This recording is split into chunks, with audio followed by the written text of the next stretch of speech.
Hello दोस्तों, नमस्कार। SM channel में मैं आप सभी लोगों का दिल से बहुत बहुत स्वागत करता हूं।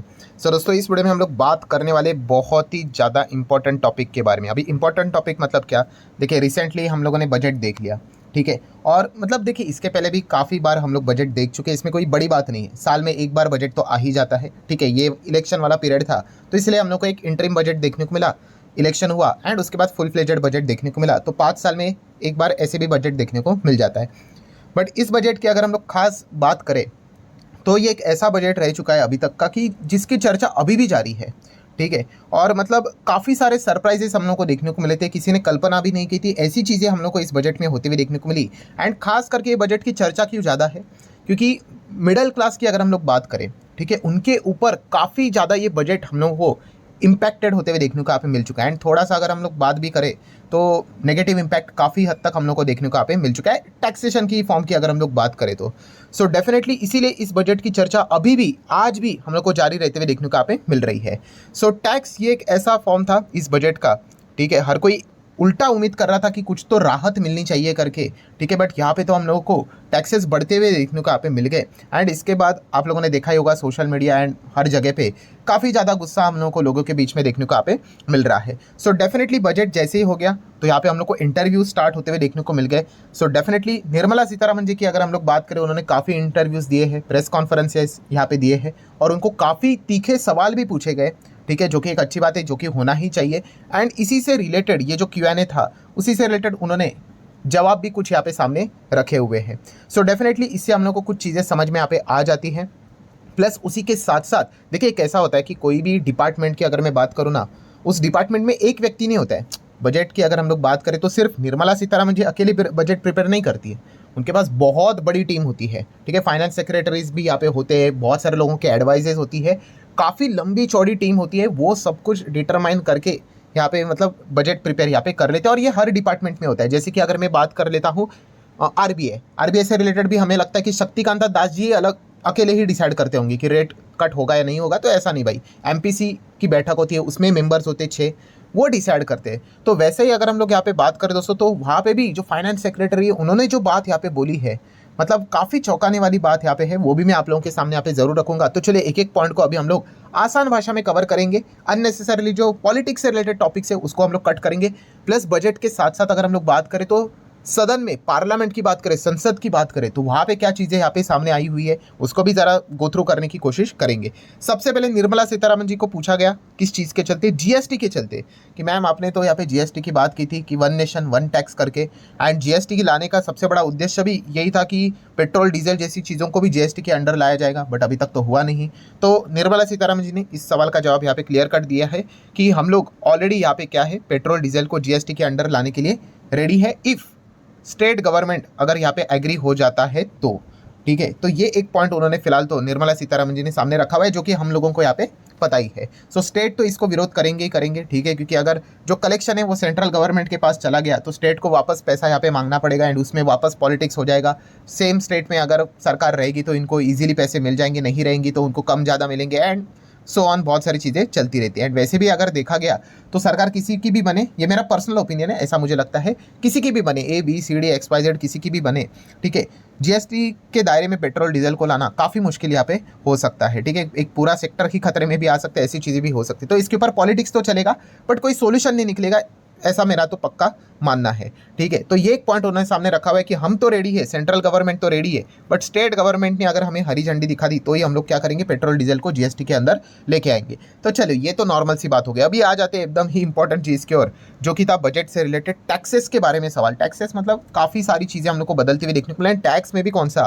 कैपिटल गेन टैक्स, मतलब खास करके शेयर मार्केट वाले, ठीक है। अभी हमारा तो चैनल भाई पूरा शेयर बाजार से रिलेटेड ही है, इसके पहले भी हम लोगों ने काफ़ी बजट कवर किए, बट इतनी चर्चा नहीं होती थी। अभी तक तो सब कुछ मैटर सॉर्ट आउट हो जाता था, बट अभी तक हम लोग इन चीज़ों की चर्चा यहाँ पे करते ही जा रहे हैं। सो कैपिटल गेन टैक्सेस की अगर हम लोग बात करें तो सबसे पहले उनको यहाँ पे पूछा गया कि फ्यूचर एंड ऑप्शन से रिलेटेड, ठीक है। जो इंटरव्यूअर जो था उन्होंने ये कहा कि भाई फ्यूचर एंड ऑप्शन में काफ़ी सारे हम लोग को रिटेल इन्वेस्टर, ट्रेडर बोल सकते हो, मिडिल क्लास वाले काफ़ी ज़्यादा यहाँ पे आते हुए देखने को मिले एंड आपने सडनली यहाँ पे टैक्स बढ़ा दिया।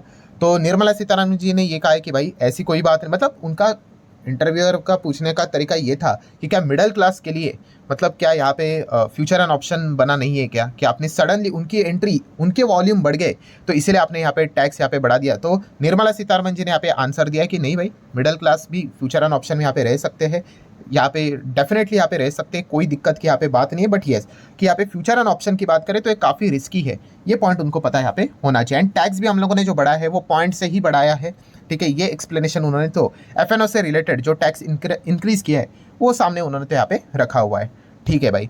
देन अगर हम लोग यहाँ पे आगे यहाँ पे बढ़ लेते हैं दोस्तों, थोड़ा सा किस चीज़ के चलते, एसटीसीजी के चलते एंड एलटीसीजी के चलते, ठीक है। Short term long term capital gain ये भी बढ़ा दिया, ठीक है। अभी भी मुझे दुख होता है, काफ़ी सारे लोग ऐसा बोल रहे हैं भाई 10% से बढ़कर सिर्फ 2.5% ही तो बढ़ा। अरे भाई 2.5% नहीं बढ़ा है, ठीक है, 25% बढ़ा है। 10% का 25% होता है 2.5, तो वो 12.5% होता है, ठीक है। एंड एसटीसीजी में तो 33.33% का इंक्रीमेंट है, ठीक है, काफ़ी फर्क होता है भाई वो। एनीवेज सो यहाँ पे इतना ज़बरदस्त टैक्स आपने बढ़ा दिया, प्लस उसी के साथ साथ इंडेक्सेशन का जो बेनिफिट था रियल इस्टेट से रिलेटेड वो भी आपने यहाँ पे हटा दिया, ठीक है। मतलब बेसिकली मतलब सरकार यहाँ पे चाहती क्या है। सो सबसे पहले तो उन्होंने ये कहा है यहाँ पे फाइनेंस मिनिस्टर निर्मला सीतारमण जी की बात करें कि indexation changes not done for the revenue consideration, ठीक है।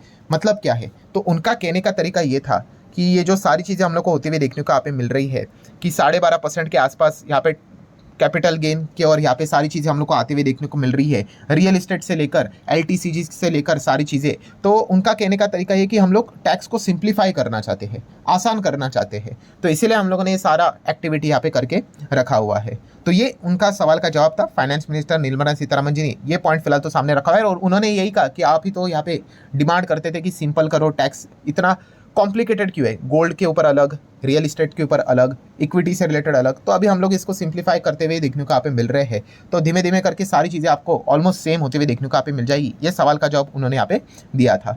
देन नेक्स्ट अगर हम लोग यहाँ पे बात करें दोस्तों, तो ऑब्वियसली उनको पूछा गया कि इसी चीज़ के चलते कि इस वक्त की बात करें मिडिल क्लास काफ़ी ज़्यादा अपसेट हम लोग को देखने को यहाँ पे मिल रहा है। एंड अगेन आपके बजट मतलब क्या, टैक्स चीज़ के चलते, ठीक है। तो इसी से रिलेटेड तो उन्होंने यहाँ पे रिस्पॉन्ड दिया है। ऑब्वियसली आप यहाँ पे देख सकते हैं, मेरे शब्द यहाँ पे नहीं है, उन्होंने यहाँ पे रिस्पॉन्ड क्लियरली दिया है कि गवर्नमेंट की अगर हम लोग बात करें, अगेन उन्होंने यही कहा कि हमारा जो फोकस है वो टैक्स सिस्टम को सिंप्लीफिकेशन की ओर लेकर जाना, रैशनलाइज करना है। एंड हम लोग सिर्फ मिडिल क्लास के ऊपर यहाँ पे फोकस नहीं करते, हमें सारे टैक्स पेयर के ऊपर फोकस यहाँ पे रखना पड़ता है। यस, ये शब्द है, आप देख सकते हैं, not just for the middle class but for the all tax payer, ठीक है। तो ये सवाल का जवाब उन्होंने अपने इसमें, मतलब ये जो सवाल उनको यहाँ पे पूछा था कि लोगों में जो गुस्सा देखने को मिल रहा है, तो ये जवाब उन्होंने यहाँ पे दिया था। नेक्स्ट अगर हम लोग यहाँ पे बात करें दोस्तों, तो उनको ये भी पूछा गया कि इतना टैक्स यहाँ पे लगाया जा चुका है, मतलब एलटीसीजी बढ़ गया, एसटीसीजी, फ्यूचर ऑप्शन की बात करें, इंडेक्सेशन को यहाँ पे हटा दिया, ठीक है। इंडेक्सेशन का ये माजरा ऐसा है ना दोस्तों कि वो थोड़ा सा कुछ केसेस में ऐसा है कि हाँ बेनिफिट हो सकता है, कुछ केसेस में नहीं होगा, वो देखना पड़ेगा situation to situation. But whole conclusion is what कि टैक्स काफ़ी यहाँ पे हम लोग को अलग अलग जगह पे बढ़ते हुए देखने को मिले हैं। गोल्ड से रिलेटेड सोवरेन गोल्ड बॉन्ड की मैं बात ही ना करूँ तो ठीक ही रहेगा, ठीक है। तो इसके चलते काफ़ी आक्रोश लोगों में देखने को मिल रहा है। तो निर्मला सीतारमण जी ने इस सवाल का भी जवाब ये दिया है कि भाई देखो, जो टैक्स की अगर यहाँ पे बात की जा रही है, तो जो ये यहाँ पे टैक्स बढ़ाए जा चुके हैं कि ये इसीलिए नहीं किया जा चुका है कि मुझे वो पैसा चाहिए, कि मेरे अकाउंट में वो पैसा आएगा, ठीक है। तो ये पॉइंट भी उन्होंने फिलहाल तो सामने यहाँ पे रखा हुआ है, ठीक है। तो ये आप एक चीज़ को यहाँ पे देख सकते हो। अभी आगे क्या, व्हाट नेक्स्ट, ठीक है। तो किस चीज़ के चलते अभी सरकार का एक्शन प्लान हम लोग को देखने को मिलेगा कि फ्यूचर में सरकार यहाँ पे क्या करेगी और टैक्स से रिलेटेड कोई चेंजेस होंगे। तो निर्मला सीतारमण जी ने फिलहाल तो यही कहा कि हमारा फोकस फिलहाल तो 2 ही चीज़ के ऊपर रहेगा, और वो 2 चीज़ क्या है, 2S करके। 2S मतलब देखिए, उन्होंने ऐसा बोला नहीं, आपको आसान भाषा में समझने के लिए, एक S है स्टेबिलिटी एंड दूसरा है सिंप्लिसिटी। मतलब वो सारे टैक्स स्ट्रक्चर को एकदम सिंपल यहाँ पे बनाना चाह रही है एंड उसी के साथ साथ स्टेबल रहना चाहिए, ठीक है। मतलब जितना सिंगल रेट यहाँ पे रहेगा उतना ही आप लोगों को आसानी से यहाँ पे अपना टैक्स का कैलकुलेशन कंप्यूटेशन करना यहाँ पे आसानी होगी। ये पॉइंट उन्होंने फिलहाल तो सामने यहाँ पे रखा हुआ है। और ये हम लोग जो बात करें वो डायरेक्ट टैक्स की ही बात यहाँ पे कर रहे हैं। सो उन्होंने कहा हमने तो हमारा काम यहाँ पे कर लिया है, अब ये आगे चीज़ें कमेटी के पास जाएगी। सो कमेटी अपना यहाँ पे काम करेगी, वो देखेंगे कि इसमें क्या बेस्ट ऑप्शन रहता है। सेम चीज़ हम लोगों ने यहाँ पे जीएसटी के वक्त भी यहाँ पे की थी, वो एक्सपीरियंस उन्होंने यहाँ पे बता दिया कि कैसे जीएसटी के वक्त भी जितने भी एडिशनल कॉम्प्लेक्सिटी थी उसको रिमूव करने की कोशिश यहाँ पे हम लोग यहाँ पे कर रहे थे। सेम चीज़ यहाँ पे भी होते हुए देखने को मिल जाएंगी। ध्यान दोस्तों, अगर हम लोग यहाँ पे आगे बढ़ेंगे तो यस, ये मुद्दा काफ़ी मतलब सदन में भी इससे रिलेटेड हो हंगामा हुआ था कि जब भी बजट से रिलेटेड निर्मला सीतारमण जी कोई भी अनाउंस करती थी तो आंध्र प्रदेश एंड उसी के साथ साथ बिहार, इस इन स्टेट्स का नाम लगातार लगातार लगातार बार बार ही हम लोग को देखने को यहाँ पे मिल रहा था। इसलिए अपोजिशंस ने ये तक भी यहाँ पे बोल दिया था कि स्पेसिफिकली आंध्र प्रदेश एंड बिहार का बजट था, ना कि यूनियन बजट करके, ठीक है। सो इससे रिलेटेड सवाल यहाँ पे पूछा गया। तो यहाँ पे आप देख सकते हैं फाइनेंस मिनिस्टर निर्मला सीतारमण जी ने ये जो क्रिटिसिज्म है कि इन्होंने फेवरिंग दी है कि बिहार आंध्र प्रदेश को, मतलब अपने कुर्सी बचाने के लिए, सरकार बचाने के लिए, तो उन्होंने कहा कि हम लोग हर स्टेट का नाम तो यहाँ पे बजट में ले तो नहीं सकते, ठीक है। तो ये पॉइंट उन्होंने फिलहाल तो सामने यहाँ पे रखा हुआ है।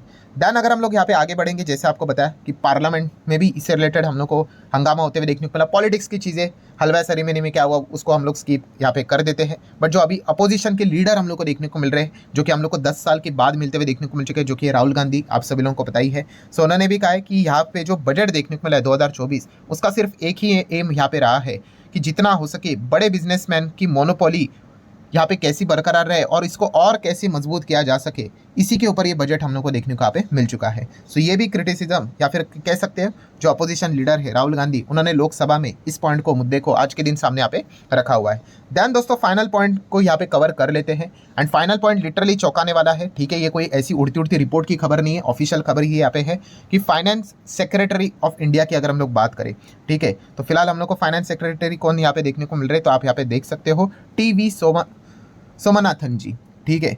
सो ये फिलहाल फाइनेंस सेक्रेटरी को यहाँ पे लीड करते हुए हम लोग को देखने को यहाँ पे मिल रहे हैं, ठीक है। एंड इनका भी बजट से रिलेटेड ये सारी चीज़ें देखने को मिल जाती है। इनकी काफ़ी बड़ी यहाँ पे टीम होती है, तो वो सजेशंस फाइनेंस मिनिस्ट्री को भी देते हुए देखने को मिल जाते हैं। तो उनको भी यहाँ पे कैपिटल गेन टैक्स से रिलेटेड सवाल पूछा गया कि इतना टैक्स यहाँ पे बढ़ा है, खास करके LTCG की अगर हम लोग बात करें, तो आप देख सकते हो दोस्तों कि यहाँ पे कैपिटल गेन टैक्स से रिलेटेड उनको सवाल यहाँ पे पूछा गया फाइनेंस सेक्रेटरी को। तो उन्होंने यहाँ पे कहा कि capital gain can be tax higher, ठीक है। क्या शब्द है बोला है, देखिए कैन बी, मतलब भविष्य में अगर हम लोग बात करें तो कैपिटल गेन टैक्स और भी ज़्यादा यहाँ पे हम लोग बढ़ा सकते हैं, ठीक है। सो अभी आप देख सकते हो यहाँ पे, अगर मैं आर्टिकल की अगर बात करूँ, उनको जो सवाल पूछा गया, सो हिंदू बिजनेस लाइन, इनको इंटरव्यू देते वक्त उन्होंने यहाँ पे कहा है कि जो ये फास्टेस्ट ग्रोइंग इनकम क्लास की अगर हम लोग यहाँ पे बात करें तो कैपिटल गेन के ही थ्रू हम लोग को होते हुए देखने को मिल रही है। एंड इस चीज़ के चलते इसको और भी ज़्यादा हायर टैक्स यहाँ पे लगना चाहिए, ये वो यहाँ पे बात यहाँ पे कर रहे हैं। और ये कोई ऐसी वैसी व्यक्ति नहीं दोस्तों, ठीक है, फाइनेंस सेक्रेटरी की हम लोग यहाँ पे बात कर रहे हैं। सो उनका ये आर्ग्यूमेंट है कि इस वक्त का जो कैपिटल गेन टैक्स यहाँ पे बढ़ाया है, ठीक है, रिसेंट हाइक की बात करें, ये कुछ भी नहीं है, ठीक है। ये और भी यहाँ पे बढ़ना चाहिए, क्योंकि उनका ये मानना है कि डेवलप कंट्रीज़ की अगर हम लोग बात करें, उस कंपैरिजन में हमारा इंडिया का कैपिटल गेन टैक्स जो 12.5% अभी देखने को मिल रहा है, वो काफ़ी हम लोग को कम देखने को यहाँ पे मिल रहा है। सो इससे पहले भी इस प्रकार की चर्चा यहाँ पे हुई थी कि जो डेवलप कंट्रीज़ है वहाँ पे कैपिटल गेन टैक्स देखिए और हमारे देश में कैपिटल गेन टैक्स देखिए कितना फ़र्क है, ठीक है, काफ़ी कम है करके। बट इसी चीज़ को लेकर काफ़ी लोगों में गुस्सा देखने को मिला था, क्योंकि डेवलप कंट्रीज़ में जब टैक्स लिया जाता है तो उसके बदले काफ़ी फैसिलिटीज़ भी प्रोवाइड की जाती है, ठीक है। तो इस चीज़ के बारे में यहाँ पे सरकार फिर बात नहीं करती है, सिर्फ टैक्स से रिलेटेड चीज़ों को जितना हो सके मैच करने की कोशिश यहाँ पे करती है। सो डेफिनेटली फाइनेंस सेक्रेटरी ने ये पॉइंट फिलहाल तो सामने यहाँ पे रखा हुआ है कि कैपिटल गेन टैक्स भविष्य में क्या हो सकता है और भी हायर हो सकता है करके, मतलब वो अपने ओर से सजेशंस तो यहाँ पे ज़रूर देंगे, ठीक है। अभी होगा नहीं होगा वो तो नेक्स्ट टू नेक्स्ट जितने बजट आएंगे उसमें यहाँ पे देखना पड़ेगा। बट यस, अगर ऐसा यहाँ पे हो जाता है तो फिर काफ़ी ज़्यादा दिक्कतें हम लोग को शेयर बाजार में भी देखने को यहाँ पे मिल सकती है। सो ठीक है दोस्तों, जितनी भी चीज़ें थी, इंपॉर्टेंट चीज़ें थी, सारी मैंने आसान भाषा में कवर कर ली। वीडियो हेल्पफुल लगा होगा तो चाहो तो लाइक एंड शेयर कर सकते हो। आपकी क्या राय है इससे रिलेटेड वो भी कमेंट सेक्शन में शेयर कर सकते हो। मिलते हैं नेक्स्ट वीडियो में, तब तक के लिए बाय बाय।